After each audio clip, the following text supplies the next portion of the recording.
Petrol ऐं diesel महांगो करण खां पोइ IMF जी फरमाइश ते अवाम मथां बिजली बम किरण जूं बि तयारियूं। मार्च खां अगस्त ताईं बिजली 7 खां 10 रुपयनि ताईं फी यूनिट महांगी कई वेंदी। नाणे वारी वज़ारत मूजिबि IMF ऐं पाकिस्तान विच में तवानाई शोबे में सुधारनि ते ॻाल्हियूं थियूं। IMF बिजली ऐं गैस सेक्टर में 4100 अरब रुपया गर्दिशी कर्ज़ ख़तम करण जो प्लान बि तलब कयो आहे। मार्च में बिजली 3 रुपया फी यूनिट, मई में 70 पैसा महांगी थींदी। हुकूमत पारां 100 यूनिट्स बदिरां 300 यूनिट्स ताईं बिजली इस्तेमाल कंदड़ सार्फिन खे रिलीफ ॾियण जी तजवीज़।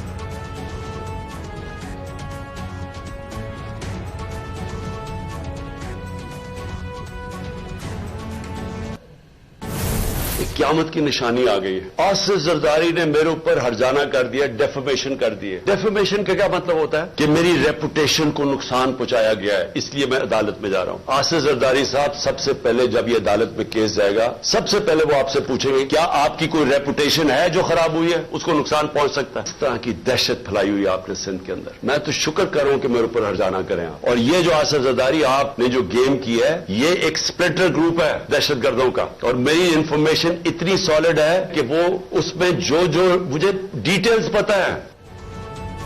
आसिफ जरदारी अदालत वञण जो शौक़ पूरो करे संदसि साख आहे कहिड़ी जंहिंखे नुक़सान पहुतो।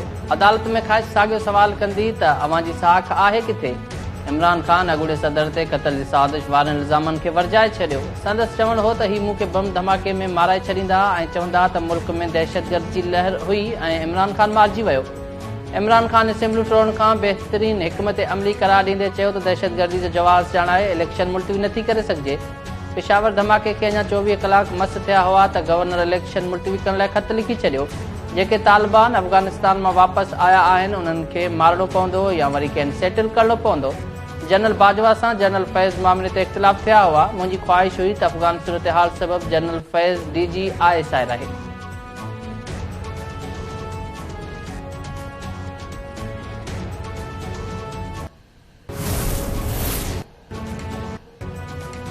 नवाज़ लीग जी चीफ ऑर्गेनाइज़र मरियम नवाज़ चयो आहे त इमरान ख़ान हुकूमत वेंदे ॾिसी IMF सां मुआहिदो ख़तमु करे मुल्क खे तबाही जे कंधे ते पहुचाए छॾियो।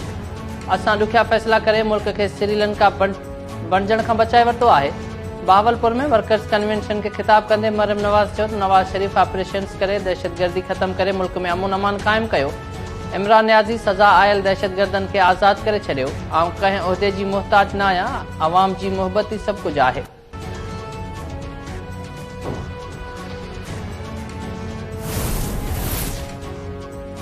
ईंदड़ आम चूंडनि में इमरान ख़ान खे माइनस करे छॾींदासीं। मुल्क में महांगाई जी ज़िम्मेवार PTI जी गुज़िरियल हुकूमत आहे।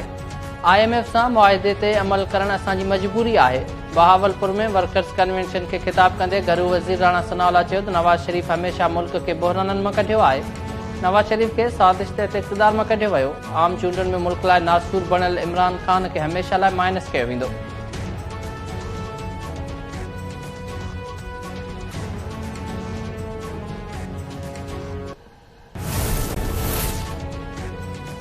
खैबर पख्तूनख्वा में अमन अमान जी सूरत हाल ख़राब आहे। आम चूंडुनि जी तारीख़ मुक़ररु करण खां अॻु सूरत हाल खे नज़र में रखियो वञे। KP जे governor Ghulam Ali election commission खे ख़त लिखी छॾियो। गवर्नर चयो त पेशावर साने खां पोइ KP जी सूरत हाल ठीकु न आहे। कानून लागू कंदड़ इदारनि सां गॾु सियासी पार्टी सां बि मुशावरत कई वञे।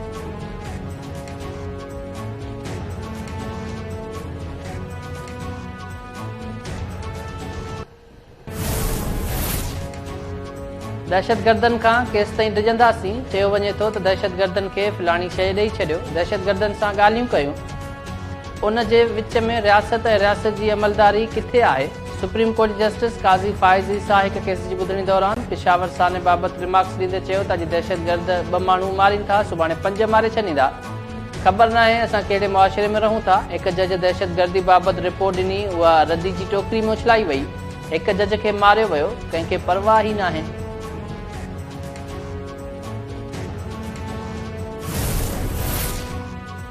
इलेक्शन कमीशन के धमकियूं ॾियण वारी केस में PTI जो गिरफ़्तार अॻवान फवाद चौधरी ज़मानत ते अडाला जेल मां आज़ाद। अदालत जे हुकुम ते 20,000 रुपयनि जा ज़मानती मचलका जमा कराइण बाद फवाद चौधरी खे आज़ाद कयो वियो। फवाद चौधरी जो चवणु हो त इमरान ख़ान खे माइनस नथो करे सघिजे। मुल्क माइनस न पर प्लस थियण सां तरक़ी कंदो। इदारनि ख़िलाफ़ न आहियां, उन्हनि खां सवाइ मुल्क हली ई नथो सघे। गिरफ़्तारी ते शाहिद खाकान अब्बासी, हनीफ अब्बासी ऐं मुस्तफ़ा नवाज़ खोखर तरफ़ां आवाज़ उथारण ते संदन थोराइतो आहियां।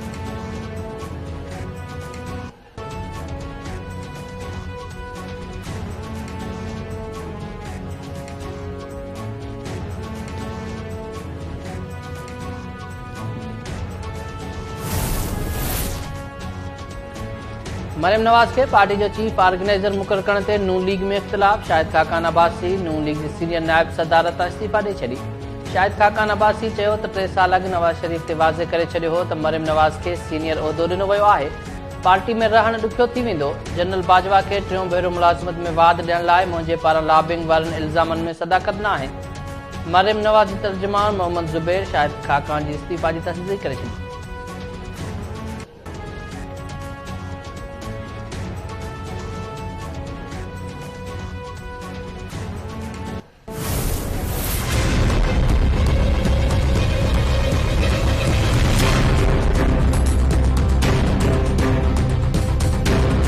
सिंध के हर शहर में मेरी प्रायोरिटी ये होगी इंशाअल्लाह ताला कि खवातीन के लिए मखसूस जो बसेज हैं वो बनाई जाए।